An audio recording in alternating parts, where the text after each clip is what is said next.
النبي عليه الصلاة والسلام كما روى الترمذي في السنن من حديث علقمة بن وائل عن أبيه أن رجلا من كندة جاء إلى النبي صلى الله عليه وسلم ومعه رجل حضرمي، فقال الحضرمي: يا رسول الله، إن هذا غلبني على أرضي كانت لي فأخذها مني. فقال النبي صلى الله عليه وسلم للكندي: قال: يا رسول الله، هي أرضي وبيدي وتحت يدي.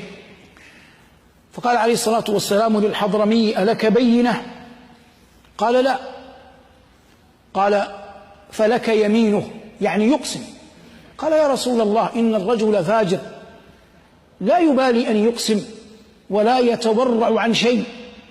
فقال صلى الله عليه وسلم: ليس لك إلا ذلك، يعني ليس لك إلا يمينه. فمضى الرجل ليقسم، فقال عليه الصلاة والسلام بعد أن ذهب الرجل ليقسم: قال: ما وإنه إن أقسم وأخذ مالك ظلما ليلقين الله وهو عنه معرض. نعوذ بالله أن يلقانا الله وهو عنا معرض.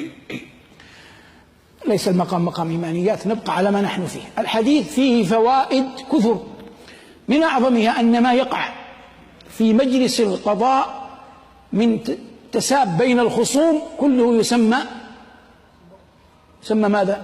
هدر، لا يعتد به. يعني هذا الرجل الحضرمي قال عن هذا الكندي: يا رسول الله، إن الرجل فاجر لا يتورع. مع ذلك لم يحاسب النبي صلى الله عليه وسلم على هذه الكلمة ولم يطالب عليها ببينة. ما يقع ما بين الخصوم من تساب، من تلاحي في مجلس القضاء، هذا يعتبر هدر لا يعتد به ولا ينظر إليه القاضي، لأن طبيعة الحال تفرضه إلا من عصمه الله. هذا أولا. الأمر الثاني أن اليمين تقبل بصرف النظر عمن أداها، بر أو فاجر، عدل أو غير عدل.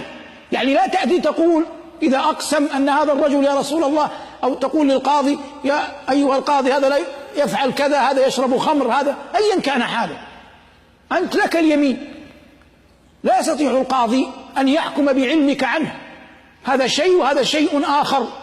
فاليمين تقبل من بر أو من فاجر، وهي إحدى مقاطع القطع في الحق، يعني أحد مقاطع القضاء. زهير بن أبي سلمى يقول: فإما أن تقولوا قد وفينا بذمتنا وعادتنا الوفاء، وإما أن تقولوا قد أبينا وشر مواطن الحسد الإباء، فإن الحق مقطعه ثلاث: نفار، يمين أو نفار أو جلاء.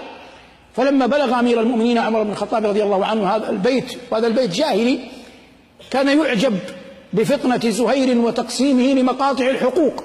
والمقصود أن النبي صلى الله عليه وسلم قال له: ليس لك إلا ذلك.